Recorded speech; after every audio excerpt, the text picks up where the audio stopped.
The sky over Washington, D.C., turned dark at noon. Not from clouds or storms, but from ships. Alien ships. Hundreds of them. Each one larger than any building humanity had ever constructed. Admiral Tae Kim stood in the command center, watching the screens with a calm expression that didn't match the fear in his chest. He had trained for this moment his entire career, but nothing could truly prepare someone for the day aliens arrived with obvious hostile intent. The largest ship hung directly over the capital. Its shadow stretched for miles. Then, the communication came through. Humans of Earth. The voice was translated by their computers. Cold and mechanical. I am General Throck of the Kravix Empire. Your planet is now under our authority. You have 48 hours to surrender all military forces and submit to integration into our empire. Refuse, and we will pacify your population by force. Commander Yuna Park stood beside Tae Kim. She was the highest-ranking military officer on Earth, a woman who had spent 30 years preparing Earth's defenses. Her face remained expressionless as she listened to the aliens' demands. Pacify, she repeated the word quietly. Tae Kim nodded. He opened a channel back to the alien ship. This is Admiral Tae Kim of United Earth Defense. We are a peaceful species, but we will not surrender our freedom. Leave our system, and there will be no conflict.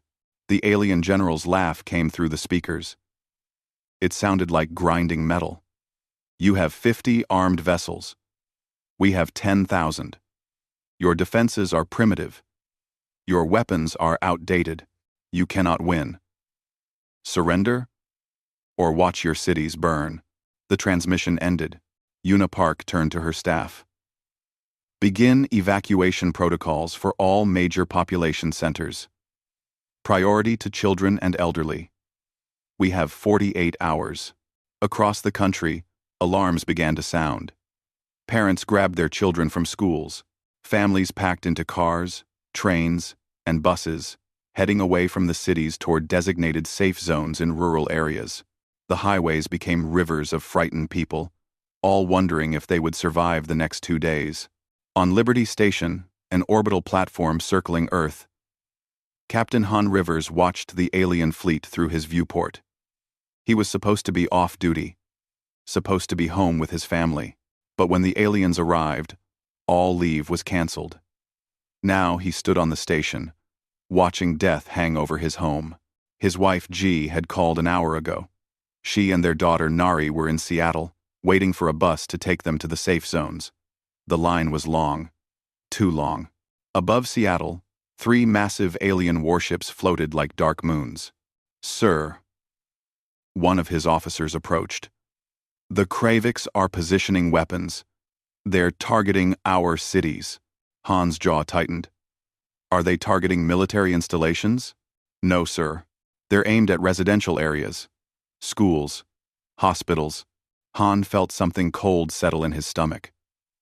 Every species humanity had ever imagined meeting, in all their stories and movies, followed some kind of rules. Warriors fought warriors.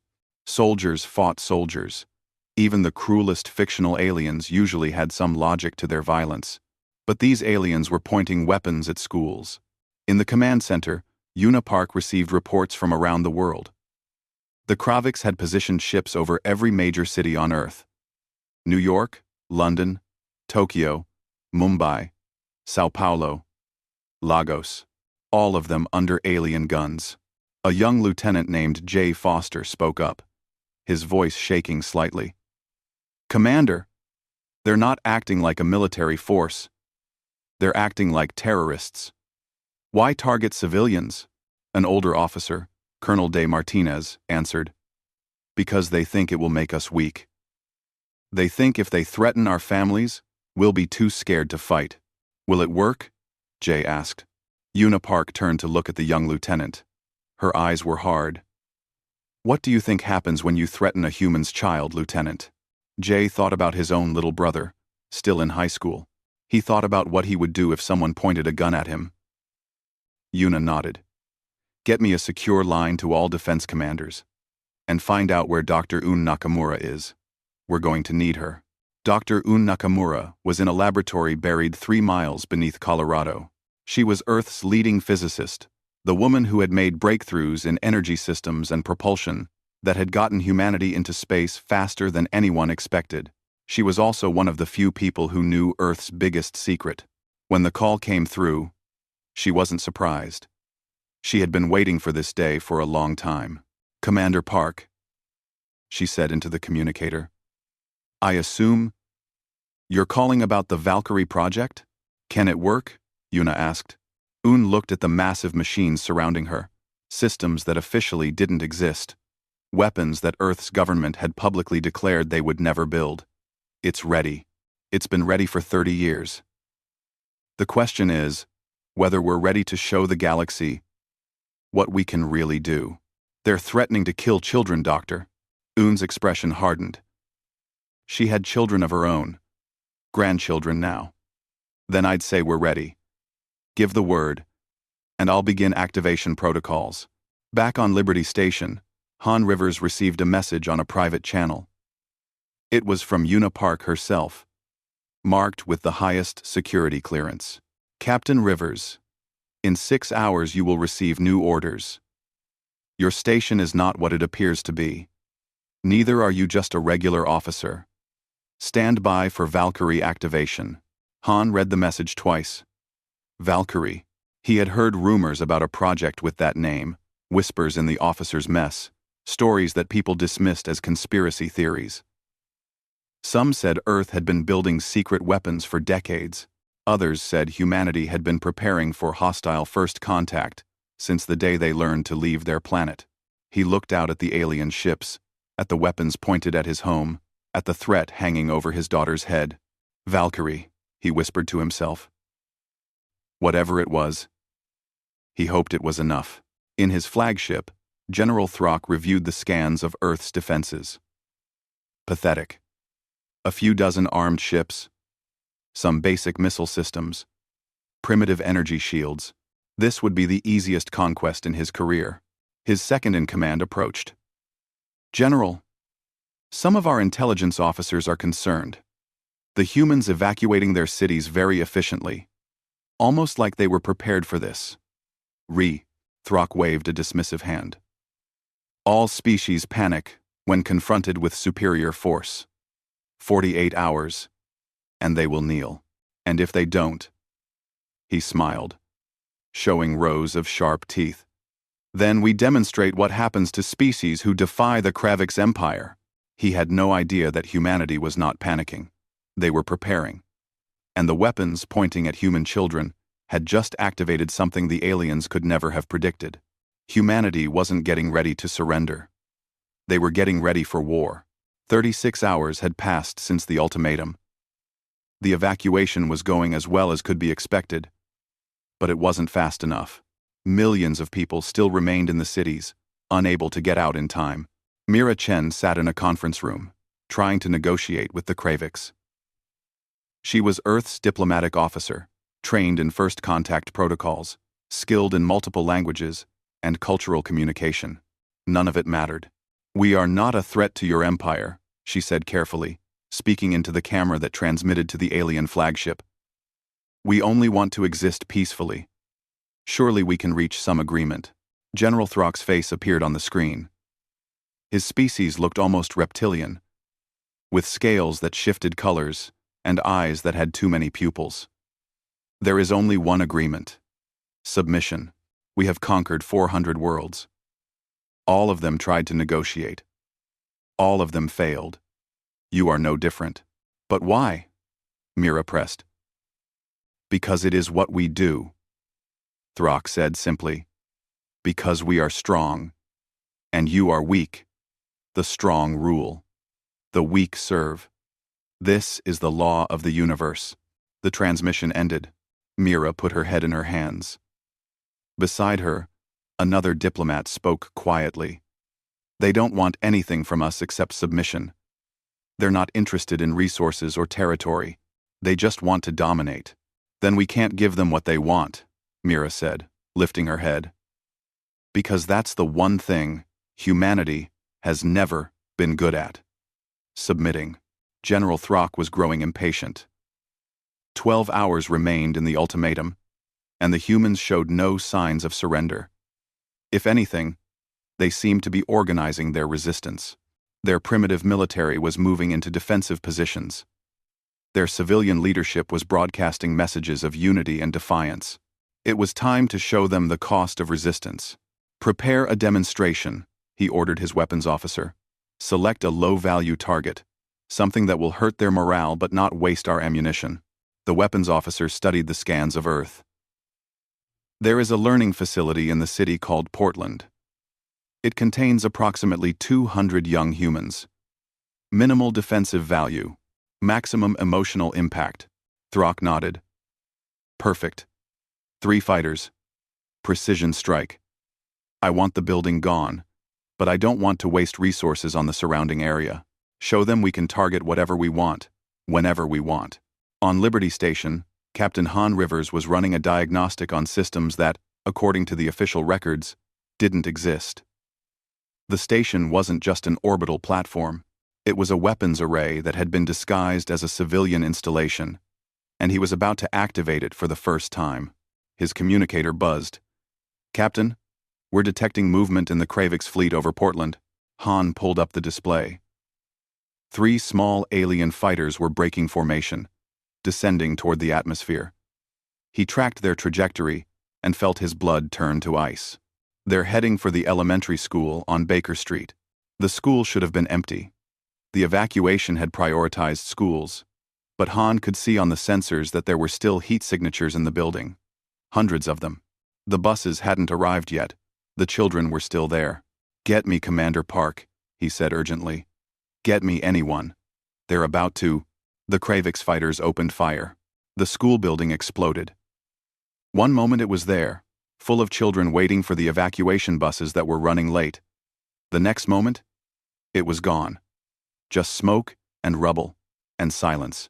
Han stared at the screen. His hands were shaking. Somewhere in his mind, he was doing the math. Elementary school. Morning classes. That many heat signatures. At least 150 people. Maybe more. Children. Teachers. All dead in an instant. The Kravix transmitted a message to Earth. "This is General Throck. You have seen what we can do. This is mercy compared to what comes next. You have 12 hours. Surrender, or we begin eliminating your populations city by city, starting with the children. They are small targets, easy to eliminate, and we have found that most species become very cooperative when their young are threatened." In the command center, Una Park watched the footage. She watched the school disappear. She watched the smoke rise. She listened to the alien general's words about targeting children. Around her, officers were shouting, crying, demanding action. But Una was silent. She stood perfectly still, watching the screen, her face expressionless. Then she walked to her command console.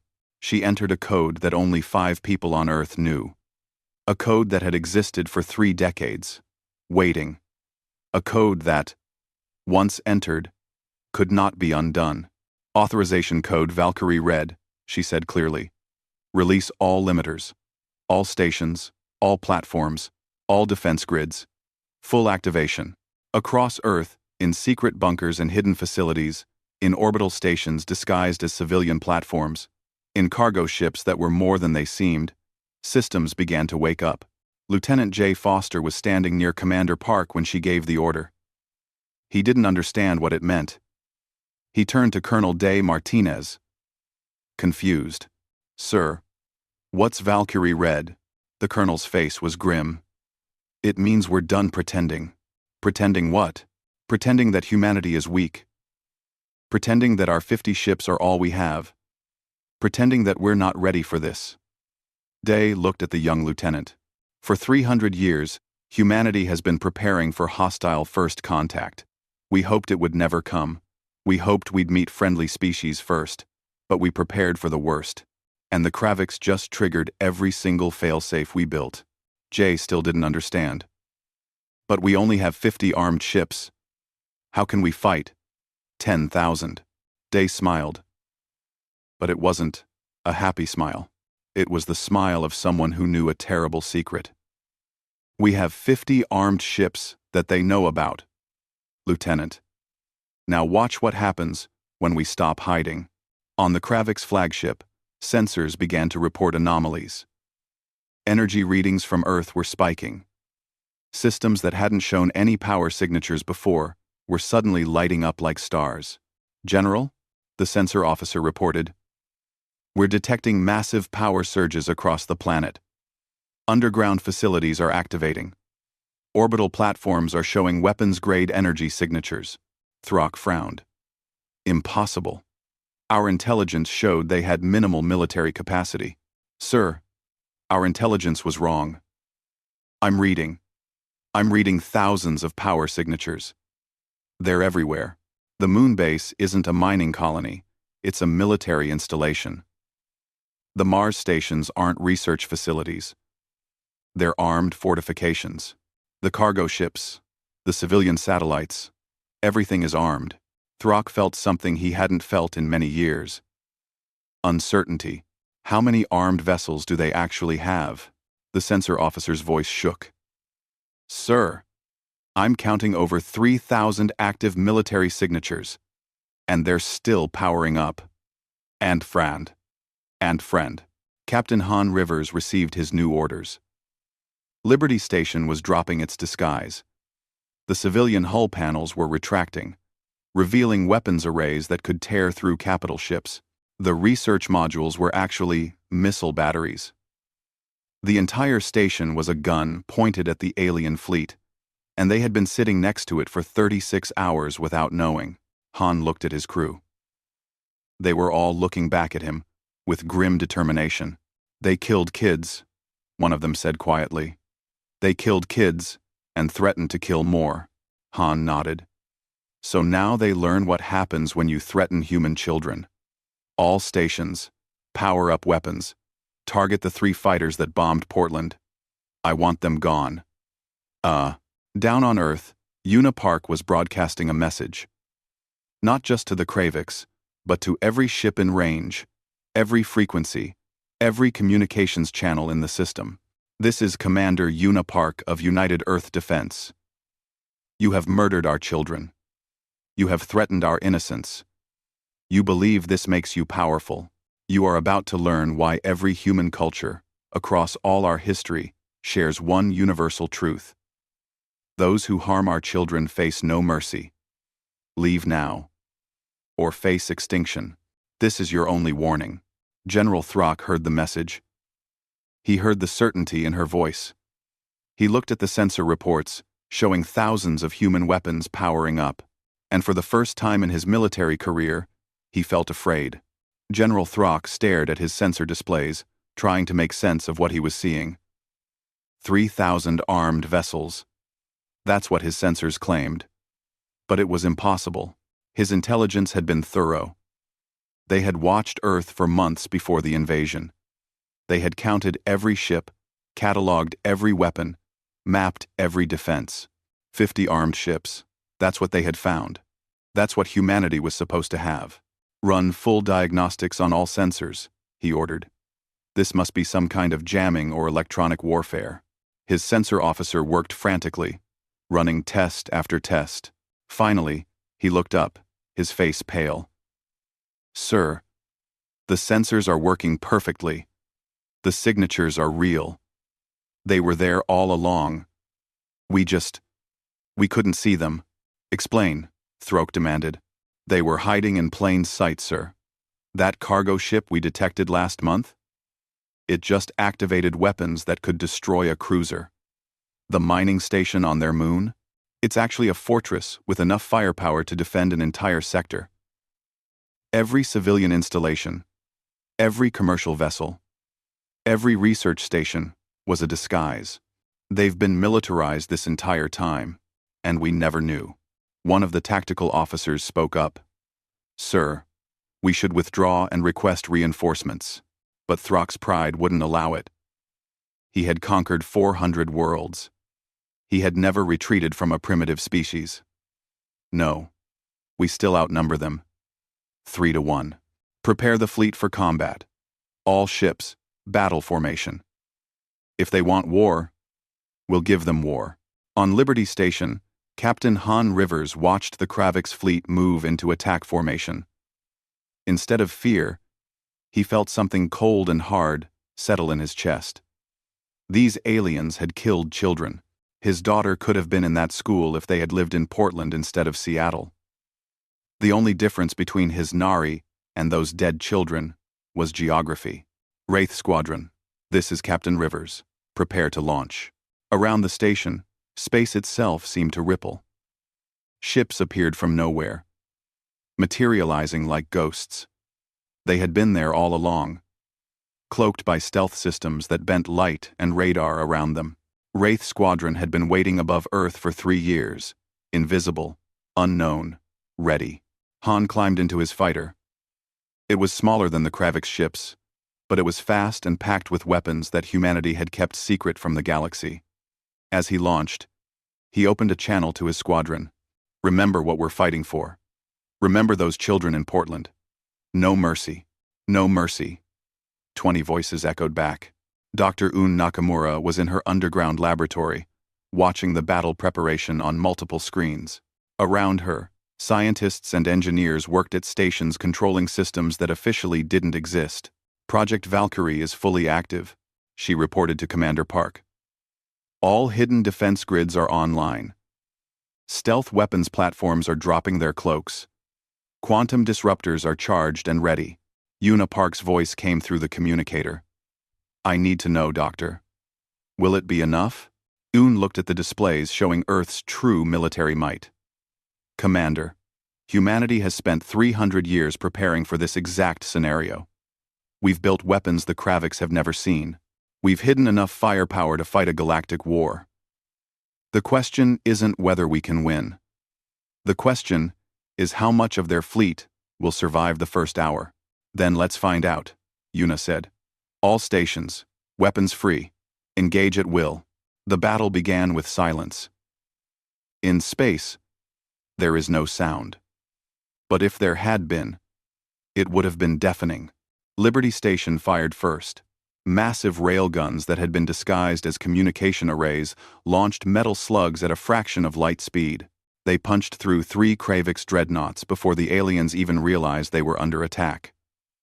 The massive ships exploded in silence, breaking apart in slow motion. Han's Wraith Squadron hit next. They appeared behind the Kravix fleet, having used faster-than-light microjumps that should have been impossible with ships that small. Their quantum disruptor torpedoes didn't just destroy shields, they made shields impossible, disrupting the very energy fields that held them together. 6 more Kravix ships died before they could even turn to face their attackers. From the moon, weapons platforms revealed themselves. What the Kravix had thought was a small mining colony turned out to be a massive fortress. Beam weapons lanced out, precise and devastating. The Kravix had shields designed to absorb energy weapons, but these beams were different. They phased through the shields entirely, striking the hulls directly. Mars stations joined the fight. Missile batteries that had been hidden inside civilian habitats launched swarms of smart missiles, each one capable of tracking and pursuing a target through evasive maneuvers. The Kravix point defense systems shot down hundreds of them, but thousands more got through. General Throck's flagship shook from multiple impacts. Return fire. All ships. Engage. The Kravix fleet responded, filling space with energy blasts and missiles. They were experienced warriors, veterans of hundreds of battles. They should have been able to adapt, but nothing was working like it should. Their targeting systems kept losing locks on the human ships. Their energy weapons seemed to fire right through some of the human vessels, as if they weren't really there. Their missiles exploded prematurely, intercepted by point defense systems that were faster and more accurate than anything they'd ever encountered. How are they doing this? Throck shouted at his tactical officer. I don't know, sir. Their technology shouldn't be this advanced. They've only been in space for 300 years.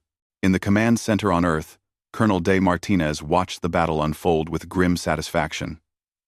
Lieutenant J. Foster stood beside him, stunned by what he was seeing. "We're winning," Jay said, disbelief in his voice. "We're actually winning." "Of course we are," Day replied. "The Kravix came here thinking we were primitives. They didn't bother to study us properly. They didn't learn about human history. Known. Known. Known. Known. Known. Known. Known. Known. Known." "What do you mean?" Day gestured to the displays showing human military might. "We're a species that has spent most of our history fighting ourselves. Humans are very, very good at war, Lieutenant. We've had thousands of years to perfect it. And when we finally unified and went to space, we took all that knowledge with us. Every weapon system up there was built by people who studied human military history. We learned from every battle, every conflict, every war we ever fought." Jay watched a Kravix cruiser break apart under fire from 3 different directions. "But why did we hide it? Why pretend to be weak? Because we hoped we'd never need it," a new voice said. Both officers turned to see Commander Una Park approaching. She looked tired but determined. "We hoped the first aliens we met would be peaceful," she continued. "We hoped we could join the galaxy as explorers and scientists, not warriors. So we hid our weapons. We disguised our military as civilian infrastructure. We waited and hoped for peace."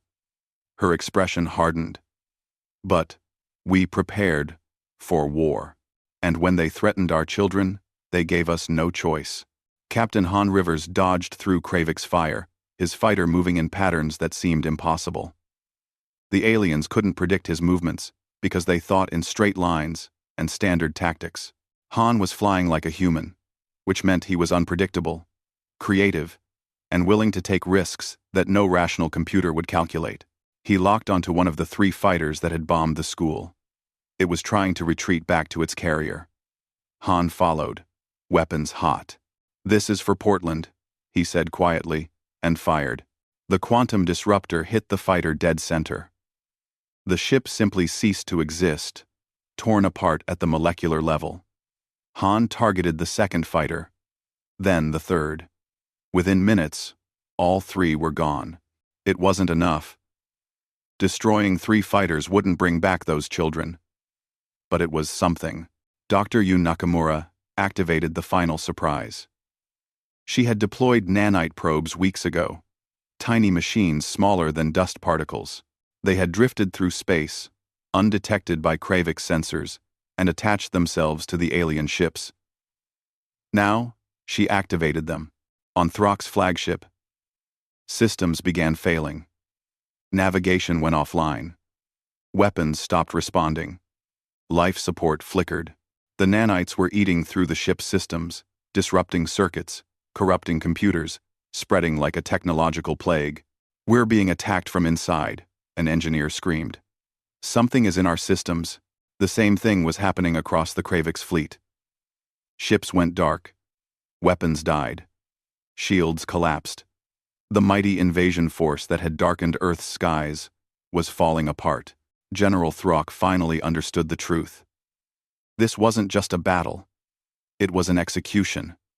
Humanity had been waiting for the Kravix, ready for them, prepared to destroy them. The whole time they had thought they were hunting prey. They had actually been walking into a trap.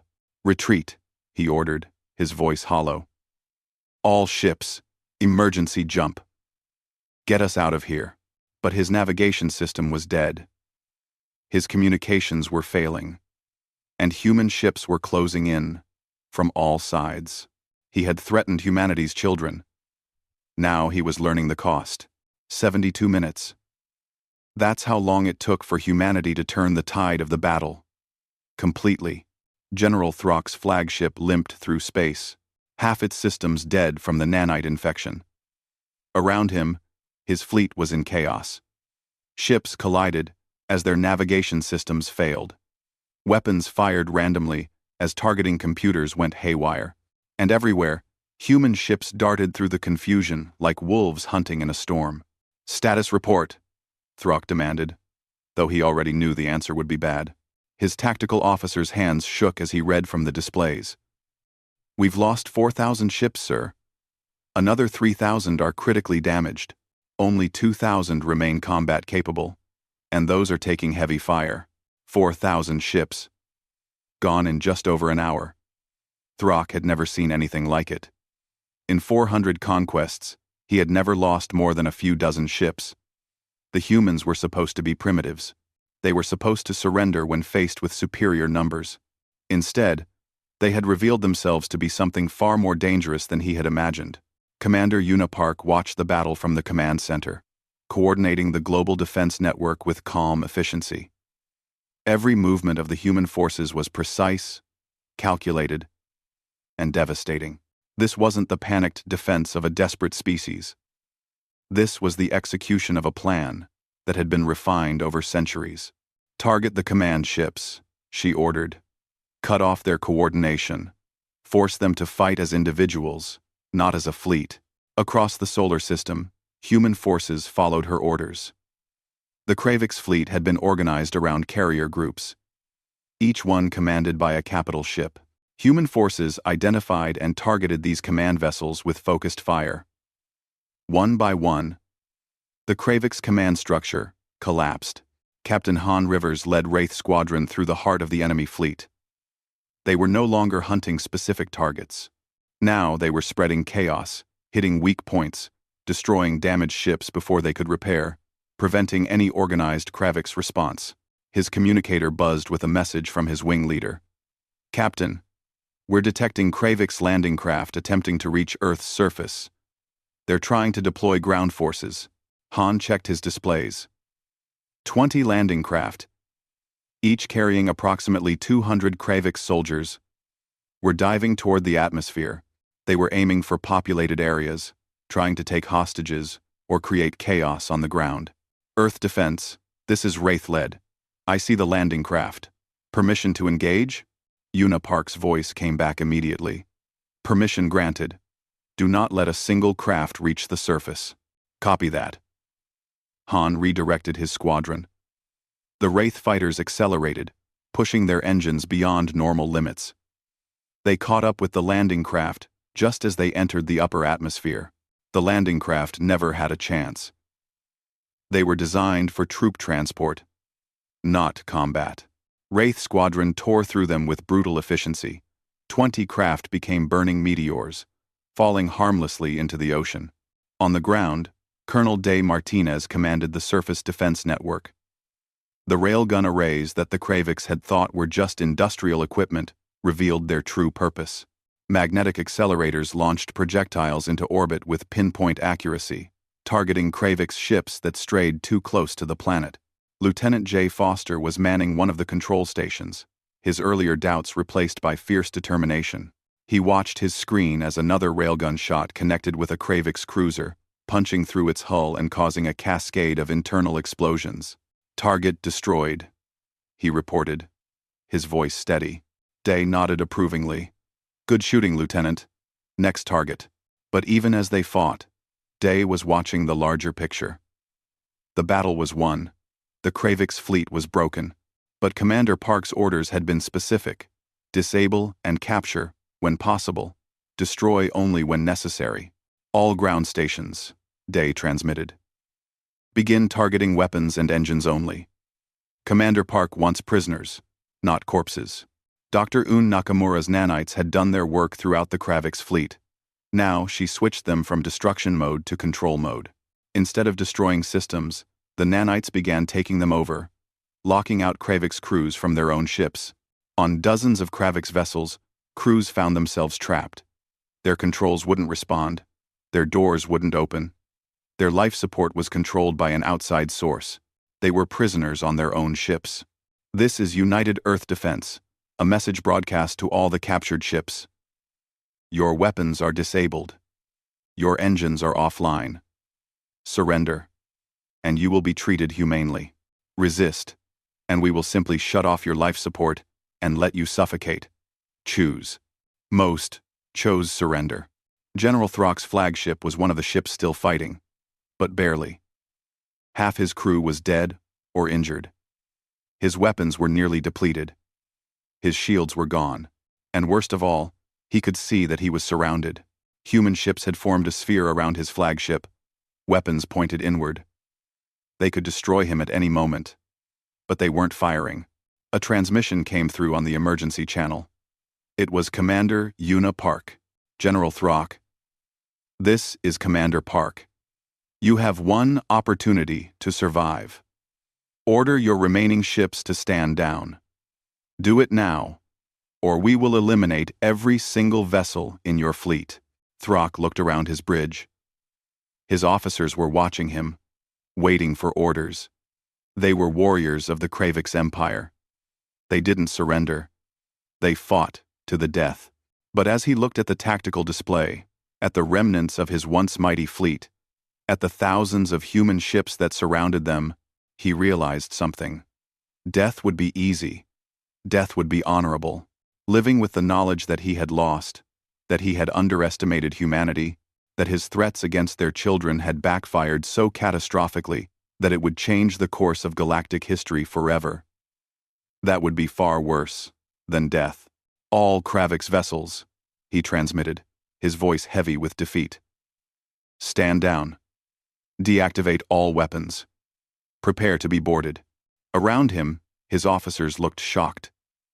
One of them stood up. Sir, we can't. We already have, Throck interrupted. We lost. Not in battle. We lost before the first shot was fired. We lost when we threatened their children and thought it would make them weak. He looked at the officer. It made them absolutely merciless. Stand down. The officer sat down. Across the battlefield, Kravix ships began powering down their weapons. Some tried to run, jumping to faster than light speed to escape. Human ships tracked them, followed them, and disabled their engines before they could reach safe distance. There would be no escape. No one who had come here to threaten Earth would be allowed to leave and report back with tactical information. Captain Han Rivers received new orders from Commander Park. Wraith Squadron. Begin escort operations. Guide the surrendered vessels to holding orbits around the moon. Any ship that deviates from course is to be disabled. Understood, Han replied. He guided his fighter alongside a Kravix destroyer, watching it carefully. The alien ship followed directions, moving slowly toward the moon. Around him, thousands of other human ships were doing the same, herding the defeated invasion force into captivity. As he flew, Han thought about his daughter Nari, safe now because the Kravix fleet was broken. He thought about the children who had died in Portland, whose deaths had triggered this battle. He thought about the message humanity had just sent to the galaxy. We protect our own, attack our children, and this is what happens. In the command center, Una Park watched the last Kravix ships surrender. The battle was over. Humanity had won. But she didn't feel victorious. She felt tired and sad. 10,000 alien ships had come to Earth. Less than 300 were still functional. The rest were destroyed or disabled. Thousands of alien soldiers were dead. And for what? Because their general had thought threatening children was good tactics. Commander, one of her officers approached. We're receiving transmissions from multiple sources across the galaxy. Other species detected the battle. They're asking what happened. Una thought about her response carefully. Humanity had just revealed itself to be far more powerful than anyone had suspected. How they handled the next few hours would determine how the galaxy saw them for generations to come. Tell them the truth, she said finally. Tell them that the Kravix Empire attacked Earth. Tell them that the Kravix threatened to kill human civilians, including children. Tell them that humanity defended itself. And tell them. She paused, choosing her words carefully. Tell them that any species who threatens human non-combatants will face the same response. The officer nodded and went to send the message. Lieutenant J. Foster approached Commander Park. Ma'am, what happens now? Una looked at the young lieutenant. Now we show the galaxy who we really are. Not conquerors, not aggressors, but protectors. We'll treat the Kravix prisoners fairly. We'll help them repair their ships. And we'll send them home with a message. Humanity seeks peace, but we will always defend the innocent. Do you think they'll listen? Yuna looked at the tactical display, at the broken remains of the Kravix fleet. After today? Yes. I think the entire galaxy will listen. 1 week after the battle, Admiral Tae Kim stood before the Galactic Council for the first time. The council chamber was massive, designed to accommodate dozens of different species. Representatives from across the galaxy sat in specialized seats, each adapted to their particular biology. They were all watching Tae Kim with expressions that ranged from curiosity to fear.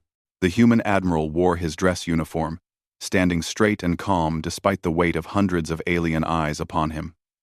Behind him, on the massive screen, footage of the battle played on repeat. The Kravix fleet arriving, the school in Portland being destroyed. And then, the devastating human counterattack that had reduced 10,000 ships to wreckage in less than 2 hours. The council speaker, a being that looked like a floating jellyfish with glowing tentacles, addressed him in a voice translated by universal communicators. Admiral Tae Kim of Earth, the council has reviewed the incident in your system. We have questions. I will answer what I can, Tae Kim replied. How did a species that claimed to have minimal military capability destroy a Kravix fleet? Another council member asked. This one resembled a large insect with crystalline wings. Our intelligence on Earth matched what the Kravix found. 50 armed vessels, primitive weapons, basic defenses. Yet, you deployed thousands of advanced warships with technology we have never seen. Tae Kim had prepared for this question. We didn't lie about our capabilities. We simply didn't advertise our true strength. When humanity first reached the stars, we monitored galactic communications. We learned about the Kravix Empire. We learned about other aggressive species. We learned that the galaxy was not entirely safe. So you prepared for war, the speaker said. We prepared for defense, Tae Kim corrected. Every system we built was designed with one purpose: to protect Earth and her people. We hoped we would never need them. We hoped to join the galactic community in peace. But we were not foolish enough to go unarmed into the unknown. Commander Yuna Park stepped forward to join Tae Kim. She had been invited to testify as well. If I may address the council, humanity has a long and violent history. For thousands of years, we fought each other. We nearly destroyed ourselves several times. When we finally unified and went to space, we made a collective decision. Never again would we be unprepared for violence. Never again would we be helpless against aggressors. Yet you hid your military might. The insect-like being said accusingly. You deceived the galaxy. No, Yuna said firmly. We simply didn't announce it. There's a difference. We monitored galactic transmissions but didn't introduce ourselves because we wanted to understand the political situation first. When the Kravix arrived, they didn't ask about our capabilities. They assumed we were weak and attacked. That was their mistake, not ours. A new council member spoke up, this one resembling a floating sphere of energy. The Kravix Empire will demand retaliation for this defeat. You have made powerful enemies. Runs. The Kravix made themselves our enemies when they murdered our children, Captain Han Rivers said, stepping forward. He had been asked to testify about the school bombing. They didn't attack our military. They didn't target strategic installations. They bombed an elementary school to scare us into surrender. The council chamber fell silent. Several species shifted uncomfortably. The concept of deliberately targeting children was apparently disturbing even to aliens. Han continued, his voice steady but filled with suppressed emotion. I have a daughter. She's 8 years old. She loves drawing and playing with her friends. She wants to be a scientist when she grows up. The children who died in Portland were just like her. They had dreams and families and futures. The Kravix took that away to make a point. Kravix, and your response was proportional? the speaker asked, though the tone suggested it already knew the answer. Our response was necessary, Unipark interjected. General Throke announced his intention to continue targeting civilian populations, including children, until we surrendered. We had no choice but to eliminate his ability to carry out that threat. On the screen behind them, footage showed the Kravix prisoners being treated in human medical facilities. Despite being enemies, despite having murdered human children, the Kravix wounded were receiving the same care as human casualties. Dr. Un Nakamura stood to testify next. She had been asked to explain Earth's technology. The Council wants to know how we developed weapons so advanced. The answer is simple. We've been working on them for 300 years. We didn't just build weapons. We built entire research programs dedicated to physics, engineering, and military strategy. We invested trillions of dollars across generations. And we did it in secret, because we didn't want to alarm potential allies or encourage potential enemies. But now your secret is revealed, the crystalline being said. What stops you from using this power to conquer other worlds? Un looked directly at the being. The same thing that has always stopped us. Our values. We don't want to conquer. We want to live in peace. But we will defend ourselves and others when necessary.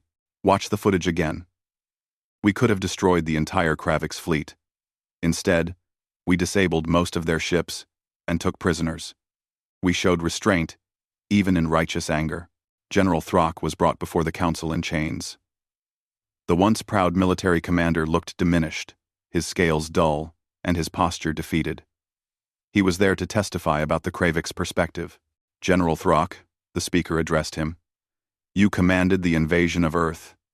Why did you target civilian populations? Throck's voice was quiet, ashamed. Because it had always worked before. In 400 conquests, threatening civilians had never failed to break a species' will to resist. I thought humans would be the same, but they were not. No, Throck said. And for a moment, there was something like respect in his voice. They were nothing like any species I had ever encountered. When I threatened their children, I thought they would become desperate and irrational. Instead, they became focused and lethal. They had been preparing for that exact scenario for centuries. And when I gave them reason to fight, they revealed capabilities that my intelligence had never detected. Do you understand now why you lost? Unipark asked him. Throck looked at her. Yes. I lost because I didn't understand what I was fighting. I saw humans as just another primitive species to be conquered. I didn't realize I was fighting a species that had spent millennia perfecting the art of war. I didn't realize that threatening your young would unite you instead of dividing you. And I didn't realize that you had been watching us, learning about us, preparing for us, long before we ever noticed your planet. The Council deliberated for hours while the human delegation waited. Finally, they reconvened. The speaker addressed the chamber. The Galactic Council has reached a decision. Earth is hereby offered full membership in the Galactic Federation. Furthermore, we recognize Earth's right to self-defense and acknowledge that their response to the Kravix invasion was justified under galactic law. Relief flooded through the human delegation, but the speaker wasn't finished. However, Earth must agree to certain conditions. Your military technology must be registered with the Council. You will not use your weapons for conquest or aggression, and you will assist in the defense of other Federation worlds when called upon. Kim nodded. We accept these conditions. We never wanted to hide our capabilities. We only wanted to ensure our survival. Now that we're part of the Federation, we're happy to share our strength with our allies. There is one more thing, the Energy Being Council member said. Several member worlds have requested human protection forces. They fear Kravix retaliation and want human ships and soldiers to help defend them. How do you respond? Adafam, Unipark stepped forward. We will defend any world that asks for our help, but we will do so on our terms. Human forces will protect civilians first, military installations second. We will not participate in wars of conquest or aggression, And we will hold any species we protect to the same standards we hold ourselves. Non-combatants must never be deliberately targeted. Lieutenant J. Foster watched from the observation gallery as the council voted.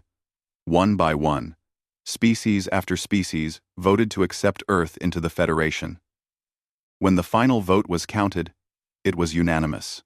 Later, as the human delegation prepared to return to Earth, Colonel De Martinez stood with Jay, looking out at the view of the council world below. "We did it," Jay said quietly. "We're part of the galaxy now." "Yes," Day replied. "But at a cost. Over 100 human civilians died in that school. Thousands of Kravik soldiers died in the battle. And now the galaxy knows what we're capable of. That knowledge will change how they see us forever. Do you think they'll fear us?" Day considered the question. "Some will, but I think most will respect us.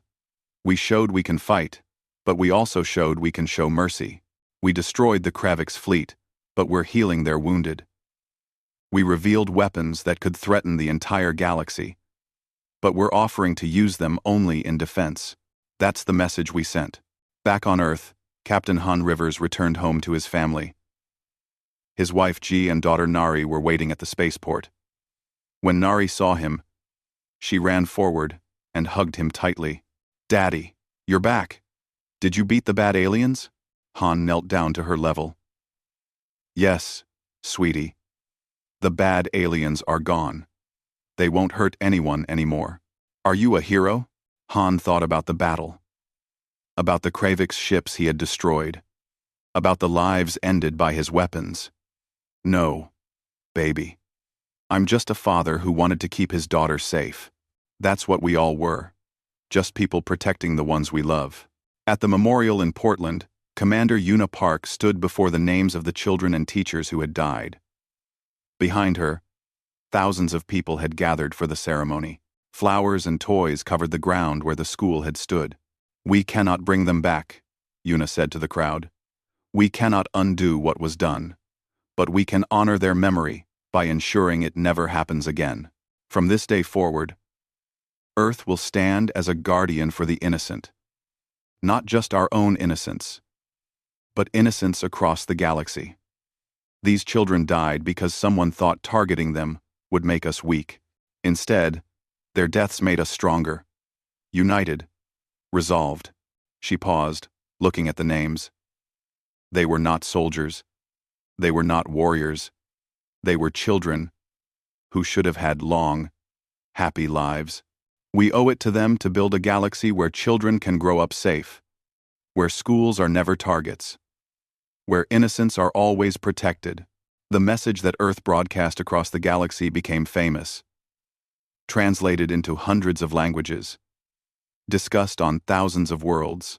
This is Earth.